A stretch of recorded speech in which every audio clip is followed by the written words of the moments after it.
our first one would be for one of our USDA folks.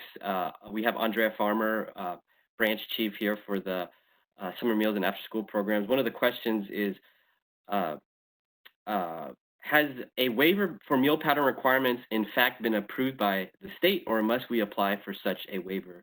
They're seeking to feed pre-K National School Lunch Program, or seeking to feed PK, NSLP versus CACFP. So Andrea, I don't know if you can answer that one. Okay. Hi, thanks, Jimmy, and thanks to all of you for being on the call this morning. So basically how these nationwide waivers work is that the states, they do let us know if they're opting in to utilize those waivers.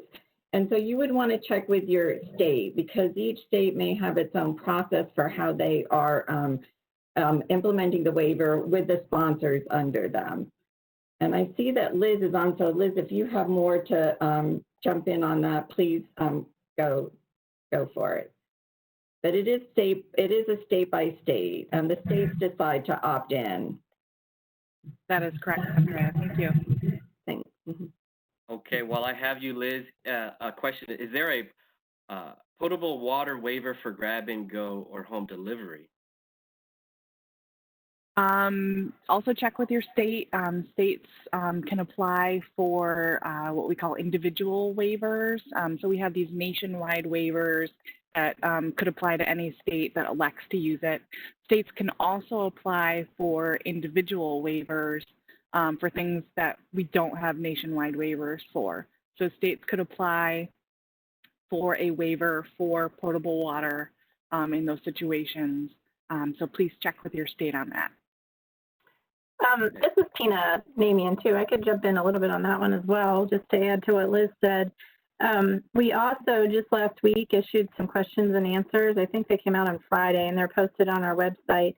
But in that one, we do also talk about in the specific situation where meals are being sent home to kids and they're not eating at school, that potable water requirement would not apply in that case. So if you're feeding kids at school, then what Liz was talking about, you definitely need to talk with your state about that. But if you're just sending meals home, then you don't need to worry about that potable water requirement, and that's in that Q&A.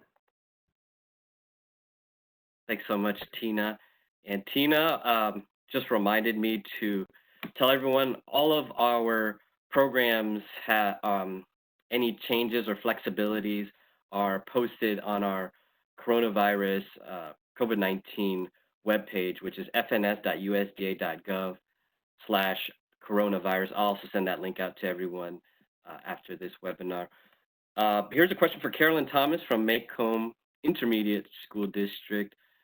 Their question is, if the Director of Transportation does not want to work with the Director of Food Services to distribute meals, any suggestions on how to get the most meals to students who can't walk to the hubs or the pickup sites? So if your Director of Transportation really isn't interested in helping you in this endeavor, I would suggest that you actually take it to your supervisor and let them know what your intent is to try and service as many children as you possibly can and to get them the meals they need, because across the board, buses have been delivering, at least in my state, curriculum packets and other instructional materials, at least to compromise students even in the local gen ed districts. They've been doing that. So I'm sorry to the person that's having that trouble, because that's a huge roadblock that you'll have to take to a higher person. In my personal case, I'll let you know that the transportation director and I report to the same person. So for me, we have weekly meetings with the administration that reports to my assistant superintendent. So it's been quite helpful in keeping those lines of communication open. Thanks, Carolyn. And while I have you, there's an interesting question about regarding the quality of the food that's being offered. Have you had to adjust serving more cold meals, or have you had to change the meals at all?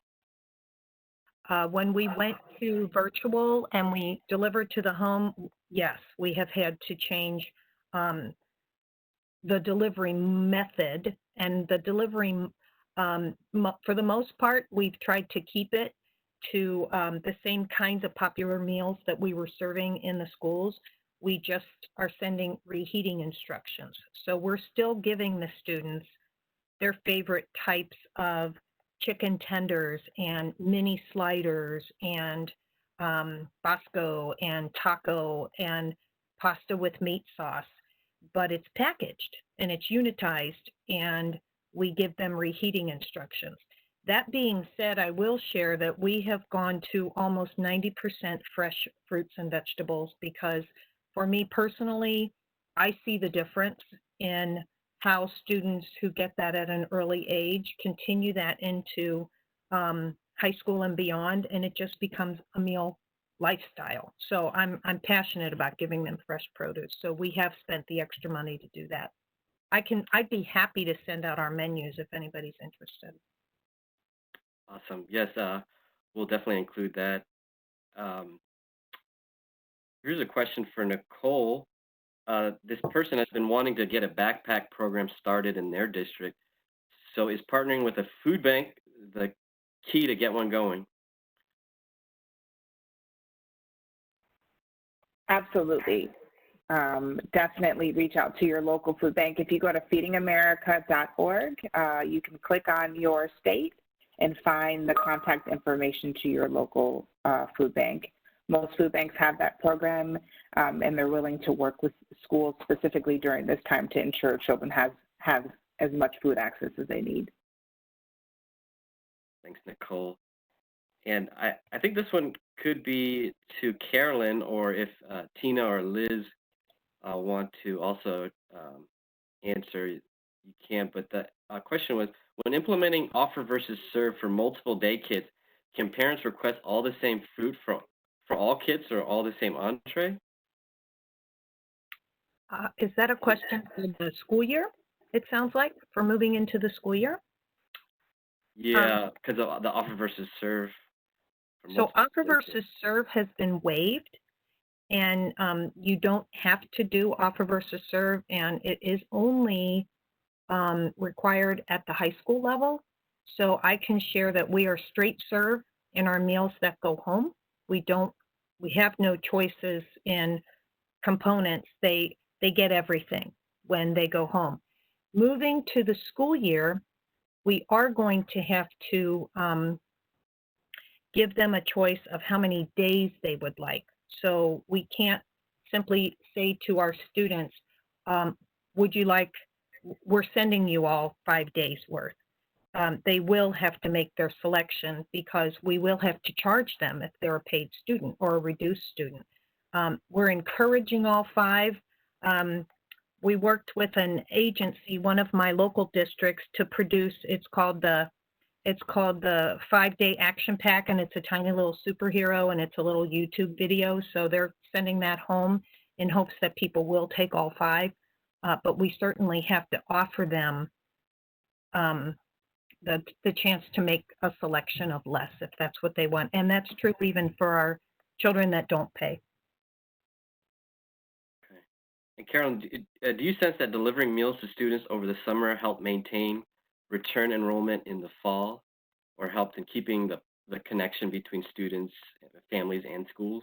Yes, 100%. Yes, it was such a connection to get their instructional kits, their curriculum materials, to see a familiar face from their building.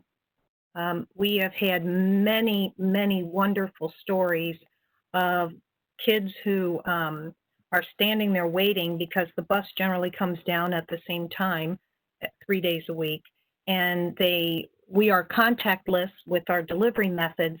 However, just being able to have that back and forth with their teacher or their para or their custodian or their food service person. We've had everybody on the buses. So Yes, absolutely. And now many of the kids want to go back face to face because of it.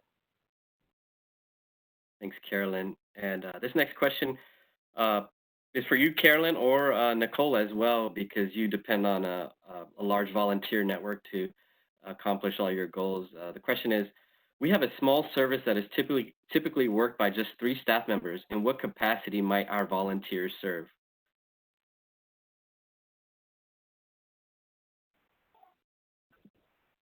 So I think it really depends on the intention behind what the volunteers are needed to use. We've had volunteers in our building during the entire COVID crisis. We, of course, have screening and very strict social distancing protocols for everyone that comes here. We've definitely reduced the number of volunteers we've had, so that's impacted us dramatically. But people are willing to mobilize.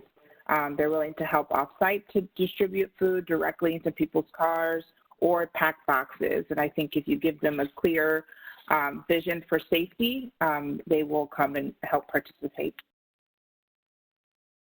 I agree with Nicole. And when I refer to volunteers, primarily these are people who do work in our school district, but may not have had to come to their building, but have chosen to pick up the torch on behalf of the students and the other staff that does come to work every day and fill that void.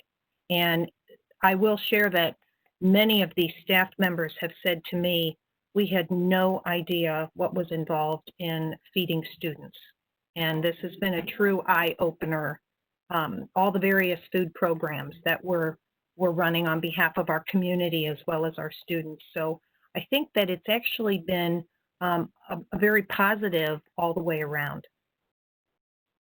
Thanks, Nicole and Carolyn. And if I could bring in Summer and Clarissa, if you could just quickly share any innovative volunteer collaborations or partnership collaborations that you've heard of around the country. If you could share that would be great. Any cool innovative partnerships or utilization of volunteers that you can recall? Hi, Jimmy. This is Clarissa. I would just say, generally over the summer and what we've seen here as well is, the faith-based community can be great for volunteers, and that's something that we've definitely seen a lot. And then just going back to like the YMCAs and the other partners that I mentioned, if they had to close down, a lot of them did also help with volunteers. So that's kind of 2 of the big things that we saw this summer. Thanks, Clarissa. Yeah, and echoing that, the Boys and Girls Club, any of those community partners that already have reach in the community, they did a great job of filling in the gaps of where schools just didn't have the capacity, or it was too difficult for children or parents to get to pick up meals. Thanks, Summer. And I have to shout out Cooperative Extension.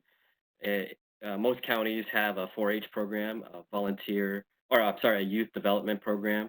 And here in our county, they were able to work with some of the poultry and livestock groups, and some of the 4-H students or 4-H members were able to raise eggs or meat and poultry, and those products were supplemented some of the summer meals that were delivered to families. So don't forget about your local 4-H office, because my wife is a 4-H extension agent, so I have to make that plug for them. We're at time, but let's get this last question. It's just right here in front of my face, so I'll just ask it to Carolyn. How are medically signed dietary accommodations / meals labeled and separated for distribution to individual children? That's a great question, and thank you for bringing that up. So we have very small thermal insulated coolers that we specifically purchased for our special dietary needs students. And my office, my staff reached out to each and every person we have a special dietary needs form for. And to give you some idea, it's about 800 students. So we had to find out if they wanted their specific diet, and many of them did. So, but not as many as I thought. So what we do is by building, whoever's on the bus route, we have a separate cooler for every student, so there's no cross-contamination. And we have a separate production record for the special dietary needs and a separate production team doing that. It's a very small team, but they're very familiar with it and they do an excellent job. And so those are going out every day.